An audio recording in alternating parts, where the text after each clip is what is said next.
Hello guys, এই দেখো আমাদের বাড়িতে এখানে মা আর কি শুরু করেছিল পাখিদেরকে আর কি খেতে দেওয়া। তো ওরা এত পরিমাণে বস মেনে গেছে যে কত রকমের যে পাখি আসে তার নেই ঠিক। আর মা এখন এখানে জলের ব্যবস্থাও করে দিয়েছে এখানে এর মধ্যে। আর কত কিছু খাবার দেওয়া আছে জানো, এর মধ্যে রুটি দিয়েছে, ঝুড়ি ভাজা, বাতাসা, চাল, হ্যাঁ আরও সময় মুড়িও দেয়, অনেক কিছুই দেয়। কিন্তু এখনকার পাখিগুলো এত চালাক, ঝুড়ি ভাজা ছাড়া কিচ্ছু খাবে না। যেই ঝুড়ি ভাজাটা শেষ হয়ে যাবে, দেখছো এই মাত্র দেওয়া হয়েছে এই এতগুলো, ওদের জায়গা তো ক্রমশ বেড়েই চলেছে, আগে এতটুকু ছিল, তারপর এতটুকু হলো, এখন এইটা হয়ে গেছে। আর যেই ঝুড়ি ভাজাটা শেষ হয়ে গেছে এসে এই কাঁচের মধ্যে ঠক ঠক ঠক ঠক করছে।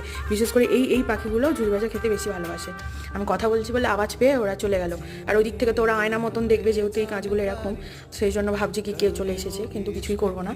তো ঝুড়ি ভাজা শেষ হয়ে গেলে আবার আসবে, এসে ওরকম করে ঠোকা মারবে। দেখো আর একটা পাখি, এই পাখিটা দেখো আবার একটা পা আছে একটা পা নেই, একটু আগেও এসেছিল ও।